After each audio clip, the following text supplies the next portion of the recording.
Olá para você, telespectador, telespectadora, seja bem-vindo, seja bem-vinda a mais uma edição do Ponto de Vista. E no programa de hoje, a gente vai conhecer um pouco da história da bióloga guarulhense Natasha Itai. Ela que é educadora, ativista, empreendedora de impacto ambiental e também teve 2 de seus projetos laureados no Prêmio Selo Ambiental. Ela ainda é embaixadora do Instituto Lixo Zero aqui na cidade. Seja muito bem-vinda ao Ponto de Vista, Natasha. Obrigada. Bom, se é guarulhense, nasceu aqui na cidade, em que bairro? Eu nasci no antigo Hospital Pio XII, que é ali no Macedo, e hoje ele é Unimed. E você morava em que... Onde que você passou a tua infância? Então, a minha avó era da Ponte Grande. Então, quando eu era bem pequenininha, eu estudei numa escolinha particular chamada Espelho Mágico, ali do bairro, né? Acho que ela nem existe mais. E aí, meus pais mudaram para Arujá. Acabei sendo criada em Arujá a infância inteira, até o colegial, até que eu fui para a faculdade e só voltei quando eu tive meu primeiro filho. Opa, então vamos entender melhor, porque eu queria saber de onde nasceu esse seu desejo, né, de estudar biologia, se especializando em biologia marinha e gerenciamento costeiro. Você foi estudar lá na Unesp São Vicente. Conta pra gente o que te levou para lá. É engraçado, né? Eu tava na 5ª série, eu sei disso porque todo mundo falou que eu ia mudar de ideia, né? Eu devia ter uns 10, 11 anos, e eu tava na biblioteca da escola pública que eu estudei a vida inteira, da 1ª série ao 3º colegial, lá de Arujá, que chama Esli Garcia Diniz, que é uma escola que meu pai deu aula também, que era professor do estado de educação física e já aposentou. E aí eu tava vendo na biblioteca, que eu sempre gostei muito de ler, por incentivo dele, e aí eu vi, tinha uma matéria falando sobre biologia marinha, e eu fiquei encantada com as fotos, né, do fundo do mar. E quando eu passava na Globo, no Fantástico, programa da família Schurman, que dava a volta ao mundo, era coisa que me encantava, mas eu era novinha, não tinha parado para pensar, né? Aquela pergunta, o que você quer ser quando crescer? Meu pai queria que eu fosse médica. Eu falava, eu acho bonita, professor, mas não é uma coisa que, né? Eu gostava de bicho, eu sempre soube disso, e o mar me encantava. Mas quando eu vi esse livro, eu falei, pronto, existe uma profissão para isso, é isso que eu quero. Aí todo mundo falou, não, imagina, até lá, até chegar no 3º colegial, você vai mudar de ideia, mas eu não mudei. Não mudei, fiz anos de cursinho aqui de Guarulhos, morando em Arujá, porque Arujá era pequena, não tinha cursinho. Aí vim fazer o cursinho aqui, e aí passei e voltei no meu primeiro ano de formada para dar aula no cursinho. No mesmo cursinho que onde me fez você passar. estudou. E como que você retornou? Você falou assim que o seu primeiro filho você teve aqui, né? Isso. Como é que foi esse seu retorno? Porque você largou o mar lá, que era uma coisa que te encantava. Não larguei, porque eu estava no primeiro ano de faculdade quando engravidei. Eu tinha 21 anos. E aí eu fazia as matérias que eu não cheguei a trancar, né? A gente falava que é o mínimo de matérias por semestre. Então eu encaixava a matéria, tipo assim, de segunda e terça, dormia lá, ficava segunda, terça e quarta, fazia um esquema, deixava leite, deixava neném com o pai, toda aquela confusão de mãe, né? Para não largar a faculdade, porque todo mundo me falava, se você trancar, você não volta, né? E aí eu falei, morro de medo, imagina só eu sei o que eu ralei para passar nesse vestibular, não vou largar isso nunca. E aí deu certo, e o pai morava aqui em Guarulhos, né? Por isso que eu vim para cá. E aí, perto de Arujá, fiquei perto da família, né, a rede de apoio, e ao mesmo tempo fazendo a faculdade. Foram 7 anos, né, a faculdade, ela era 5 anos, porque é biologia marinha, você fica 4 anos, né, como uma universidade de ciências biológicas comum, mais uma especialização no final. E você tem a opção de você fazer uma segunda especialização, que é a habilitação em gerenciamento costeiro, que é uma parte mais humana, enfim, né, que sai um pouco de bicho, mas aí eu tava já pensando, né, já tô aqui, por que não, né, já saí com uma especialização a mais, e acabei ficando 7 anos, porque a gente ganha um ano a mais por filho, e eu tive 2 filhos durante a graduação, eu só gosto de desafio, né, coisa fácil pra mim, eu já descobri que não é comigo. Mas deu tudo certo? Graças a Deus. E quando começou a tua história com ativismo ambiental? Então, desde a época da escola. Eu estava pensando isso, eu resgatei esses tempos, quando eu estava com 15 anos, primeiro colegial, ali, sei lá, segundo, a gente foi para a avenida no MASP, na verdade foi ali naquela Monumento às Bandeiras, com o pessoal do Grêmio Escolar, que eu era da escola estadual, para fazer uma manifestação pelas cotas, que eu tô velhinha já, né? Então não existia essa história, estava começando a debater, e meu pai falou, filha, você vai mesmo? Isso porque era professor, mas tinha medo da minha bagunça, filha única e tal, né? Daí eu falei, pai, eu vou, mas não porque eu quero bagunça, você me conhece, eu quero ajudar a ter uma opção, né, de eu conseguir, porque a cota não era só racial, era a questão da cota de você vir de escola pública também. Falei, daqui a pouco eu tô lá no terceiro colegial, eu já vou sair defasada, né, em termos, né, de matéria e tudo mais, perto de alguém de uma escola particular, a gente sabe que infelizmente tem essa diferença. E olha isso, né, eu tinha 15 anos, eu nem imaginava que eu ia virar ativista, mas foi a minha meu primeiro contato num ônibus, né, com o Grêmio, querendo uma coisa para um futuro, para um coletivo melhor, né? Foi assim. E aí, como eu fui fazer a faculdade de biologia, acabou casando a parte do ativismo ambiental, né? Então, na verdade, é socioambiental, né? Porque a gente não consegue tirar o ser humano, né, do meio, né? Não dá para pensar só em baleia, por exemplo, né? Exatamente, é tudo, a gente vive num sistema, né? Tudo está interligado. Quem faz biologia, né, sabe bem disso. E dentro do ativismo ambiental propriamente dito ali, né, na época que você estava fazendo faculdade, qual foi a tua primeira ação? Do ativismo ambiental, eu quis saber de que forma que funcionava a parte de você ser daqui. Eu sempre achei muito legal a UNE, né, a União dos Estudantes. E dentro da universidade pública a gente tem acesso a muitos eventos que estão ligados com essa parte que eu imagino, eu não sei como é em escola particular, né, universidade particular, mas na universidade pública você tem acesso de fato a muitos eventos como o NBio, que é aqueles encontros universitários, que a gente vai falar sobre, vai jogar, vai o povo que só vai beber, farrear, mas a gente também fala sobre o que a gente pode fazer para melhorar, para além do que a gente aprende dentro da sala de aula, né, então foi ali dentro dos jogos universitários, porque daí é isso, né, eu não consigo ser normal, no primeiro ano de faculdade eu já me enfiei eu era do Grêmio da escola, na escola, né? Daí entrei na faculdade, já entrei na parte de esportes, que meu pai era professor de educação física, eu sempre joguei, apesar da minha baixa estatura, eu sempre joguei vôlei, e joguei todos os anos pela faculdade, e nisso eu fiz parte dessa, na verdade, como eu fiz o Unesp, a gente tem o Inter-Unesp, né? Que a gente pega todas as Unesps do estado de São Paulo e faz o maior jogo, todo mundo fala, né? Que são um dos maiores jogos universitários, né? Que justamente porque a gente não é descentralizado, né? Não é um campus, uma USP, uma Unicamp, né? Que é um lugar físico comum, né? Então, como a gente está ali espalhado, os nossos jogos ficam gigantes, né? Então, a gente fecha as cidades do interior. Lembro que minha primeira foi Araraquara. E daí eu fiz parte disso, dessa questão de como que a gente faz a organização. Então, não adianta, essa questão de coordenar e organizar estava no sangue desde sempre, assim. Aí foi durante a faculdade e nisso veio a parte do ativismo também. Aí eu me formei e entrei em vários grupos, por exemplo, o Instituto Lixo Zero. E como que você se tornou embaixadora do Instituto Lixo Zero? Essa história é interessante, né? Como eu fiz a universidade e eu voltei para dar aula, foi meu primeiro emprego formal, né? Após formada, foi como professora do cursinho de biologia daqui do Objetivo, que já fechou, inclusive, né, daqui de Guarulhos, mas era muito antigo, tradicional aqui.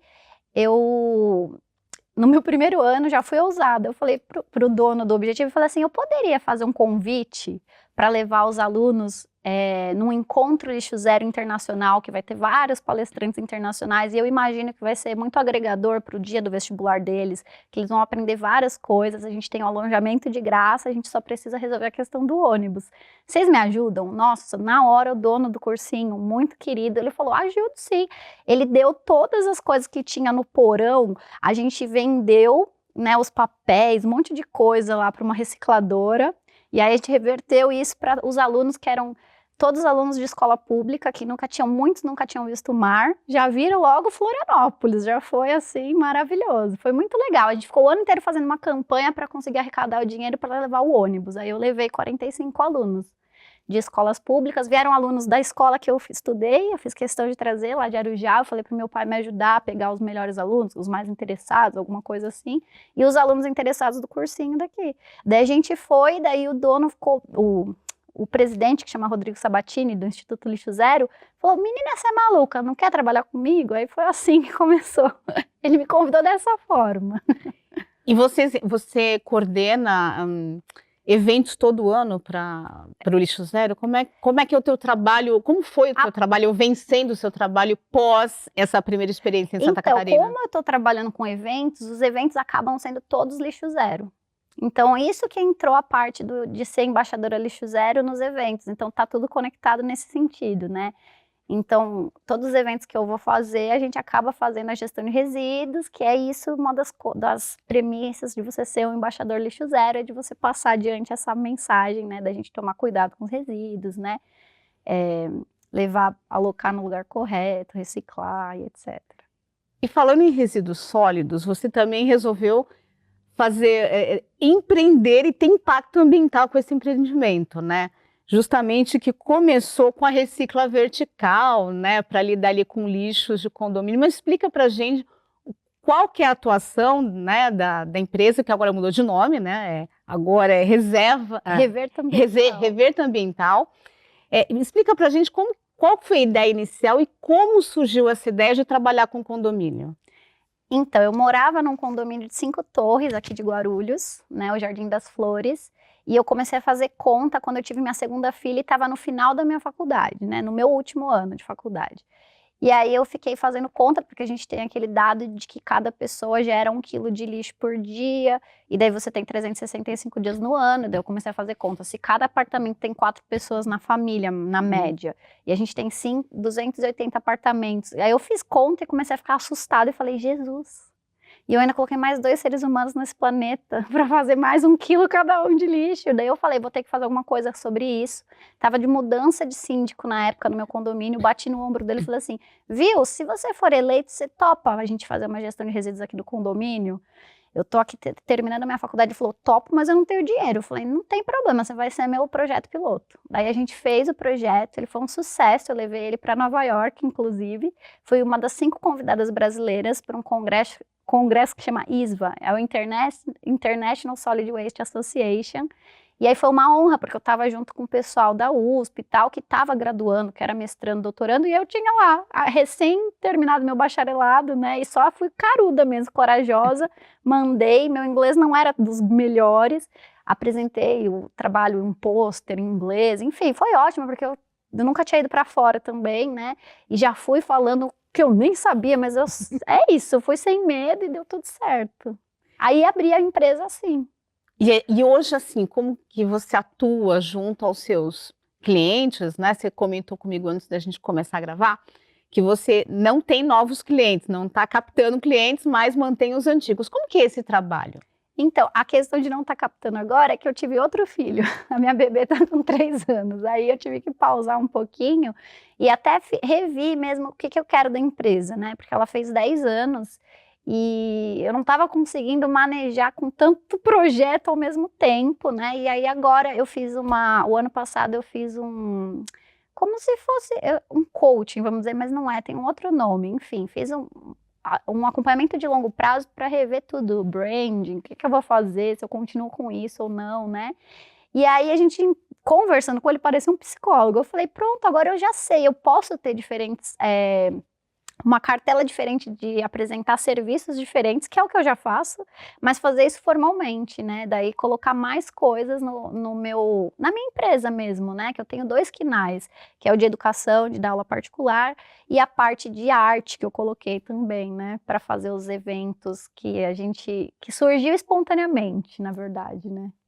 Então, por isso que deixou de ser Recicla Vertical para ser Reverta Ambiental. Porque o nome Recicla Vertical eu tinha feito e foi um dia que eu dormi e acordei pensando, nossa, pode chamar assim que eu acho que faz sentido, porque era condomínio, né, de prédio, que era o que eu, né, surgiu por conta desse condomínio que eu morava, né, mas depois a coisa ficou tão diferente, comecei a agrupar tanto projeto diferente que eu falei, esse nome ficou pequeno para a empresa, né, e aí esse eu pensei que era um nome mais amplo e foi por isso a mudança. Mas é um nome fantasia, né, da empresa, enfim. Mas continua auxiliando ali os condomínios a direcionarem bem os resíduos. Sim. Todos que eram os nossos clientes, eu só estava revendo se eu ia continuar isso como foco principal, e não deu, assim, naturalmente não deu, eu comecei a pegar projetos diferenciados aí, por isso que eu falei, não, então vamos ter que mudar o nome mesmo, vamos mudar logo, né, vamos ter que mudar as coisas. A gente tem um monte de projeto para a gente falar, mas a gente vai fazer tudo isso no próximo bloco.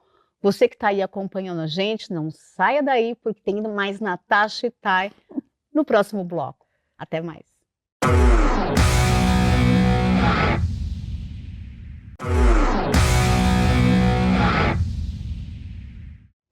De volta com o Ponto de Vista, nós estamos entrevistando no programa de hoje a bióloga guarulhense Natasha Thay. Ela que é educadora, ativista, empreendedora de impacto ambiental e também uma das embaixadoras do Instituto Lixo Zero Brasil aqui em Guarulhos. Bom, Natasha, a gente estava falando de empreendimento.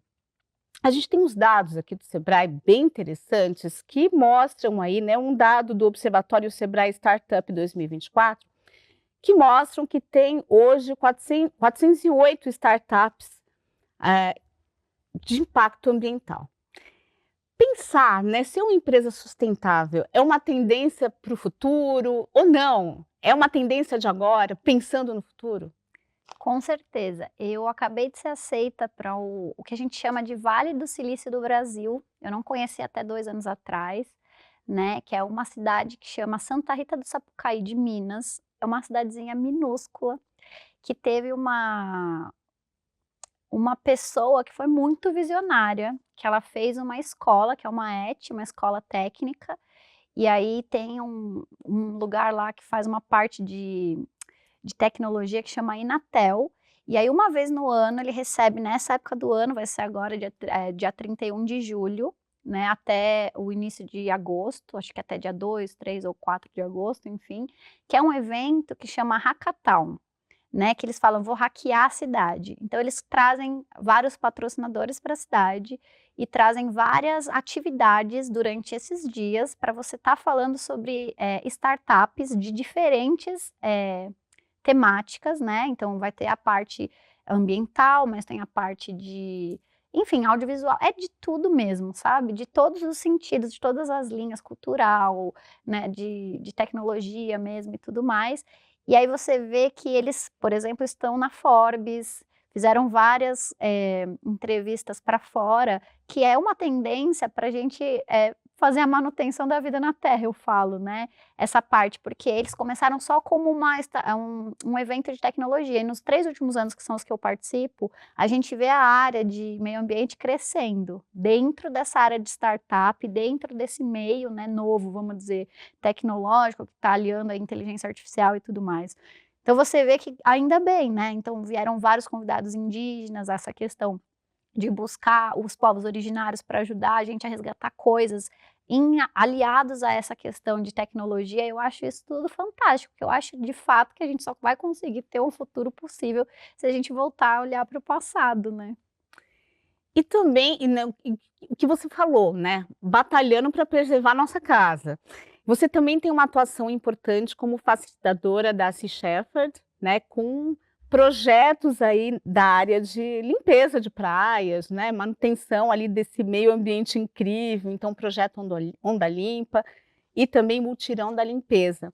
Queria que você falasse um pouquinho da importância, né, de trabalhar nesse nível com as pessoas, né, o que você faz efetivamente, ensina quais são os impactos daqueles resíduos na praia e também nas praças, né, nos lugares públicos. Conta pra gente. Então, a ONG Sea Shepherd, ela é uma ONG muito interessante, porque você tinha me perguntado como que eu tive a vontade de ser ativista, né? E eu te falei que era porque eu via nos programas de TV pessoas inspiradoras. Uma delas era o Paul Watson, que ele é o fundador dessa ONG Sea Shepherd, e que foi um dos fundadores do Greenpeace, e daí rachou na época, lá em 1972, e virou...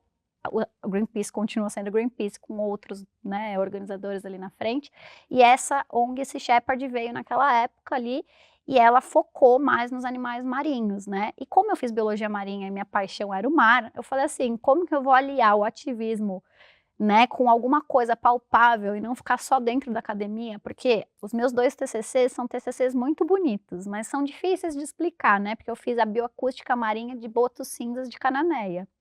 E daí, para falar que eu coloquei hidrofone, usava um programa, enfim, eu falei assim, é muito legal, eu faço isso, palestrei na USP algumas vezes para falar sobre isso para alunos lá mesmo, mas o que é mais legal, eu gosto muito, até porque eu dou aula, né, dentro da sala de aula, de falar isso para pessoas que não são do meio, né, eu gosto de essa questão, eu adoro essa frase de furar bolhas, porque eu acho que a gente só vai ter essa questão da educação ambiental ampliada se a gente falar para diferentes públicos, para falar a mesma coisa, para quem já ouve isso, para mim não tem impacto nenhum.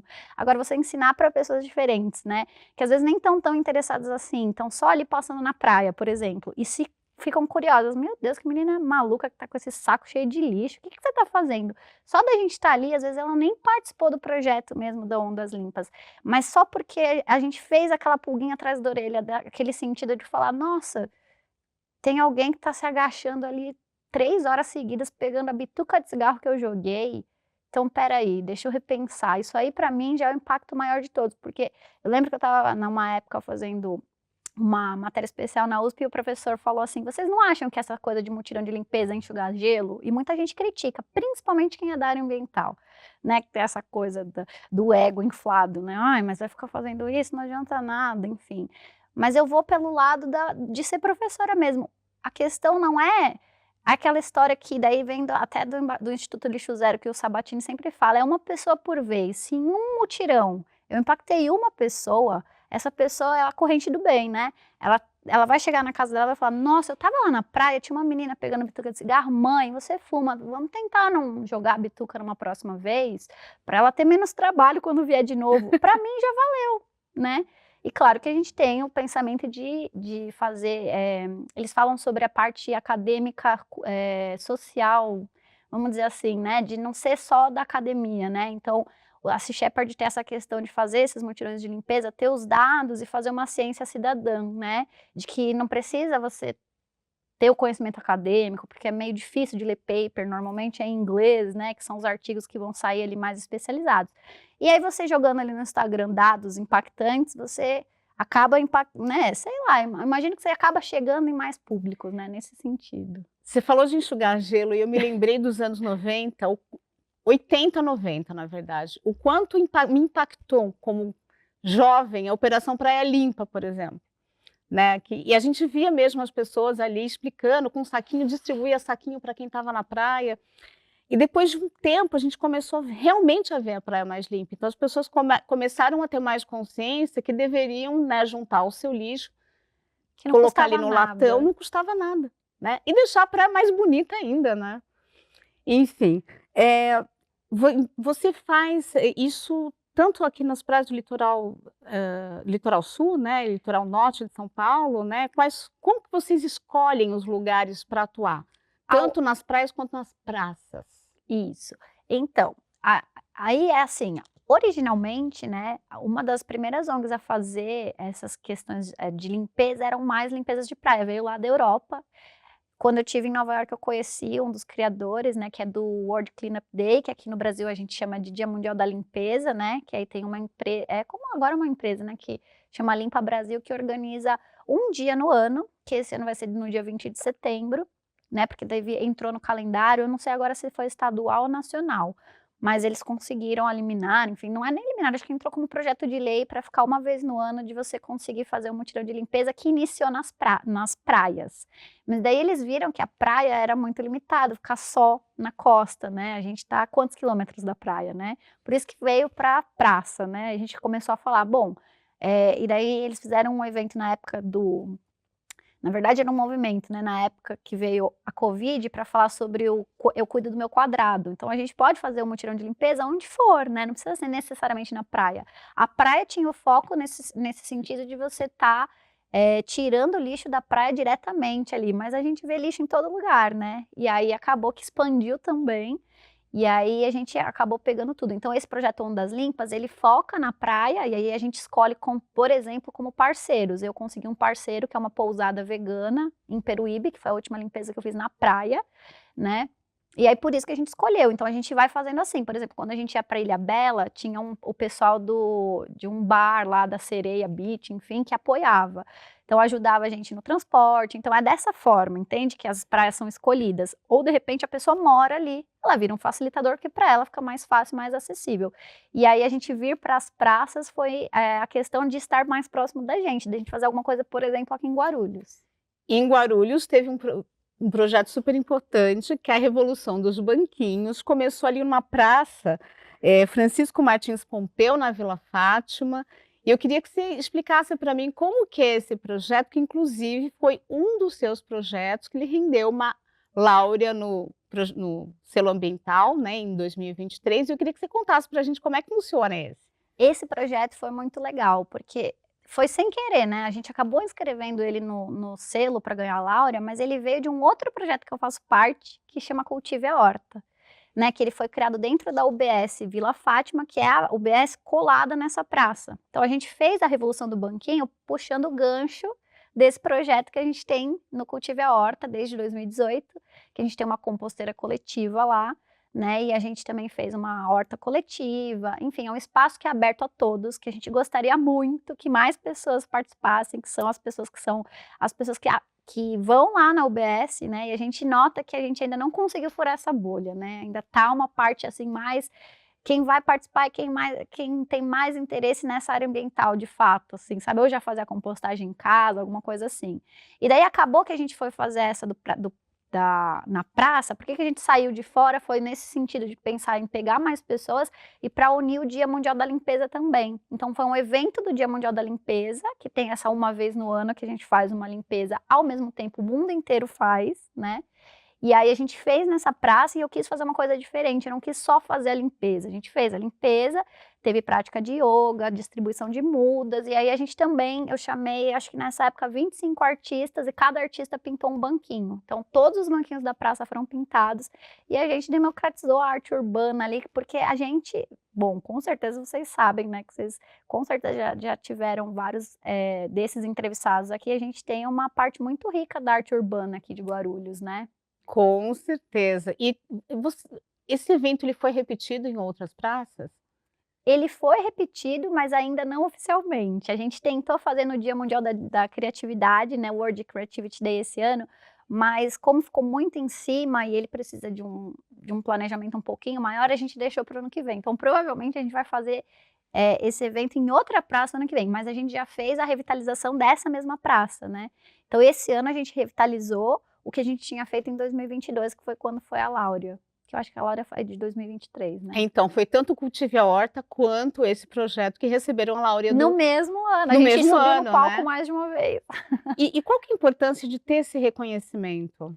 Eu acho bacana porque, no geral, é isso que a gente está falando dessa questão de furar a bolha, né? Quem estava ali assistindo a Laurea, por exemplo, quem acompanhou, às vezes não mora ali no bairro e não viu essa transformação, né? Dessa questão de pegar ali a praça e de repente ela tá bem mais colorida, ou essa questão de você ter a possibilidade de você levar seus resíduos num lugar que você vai ter, além de um coletivo ali, né, para fazer trocas de saberes, e é muito rápido, né? A gente se encontra uma vez por semana para fazer essa ação, né, de levar os resíduos, e o impacto é gigante, né? Porque metade de tudo aquilo que eu falei de 1 quilo que a gente gera por dia, metade é reciclável e metade é orgânico. Então imagina que a gente vai desonerar 50% do aterro que já está sobrecarregado, o aterro aqui de Guarulhos. Então, assim, o impacto é gigante, né? E agora você também está envolvido, não é exatamente aqui na cidade, mas eu acho que perto. afeta, né? Afeta muita gente que mora aqui, né? Que é o Corredor Ecológico Corintiano, que é um projeto também de preservação ambiental e revitalização, né, do bairro. Lá explica para a gente o que é esse projeto. Então, o Corredor Ecológico Corintiano, a gente chegou como convidado de um outro coletivo que eu faço parte, que chama Coalizão pelo Clima, né? Então, entra nesse guarda-chuva de mudanças climáticas. A gente foi convidado pela Gaviões da Fiel e pela MST para a gente ajudar na coordenação, né, para fazer esse corredor ecológico, que vai ser um plantio de 1000 mudas inicialmente, que a gente ganhou essas 1000 mudas do MST.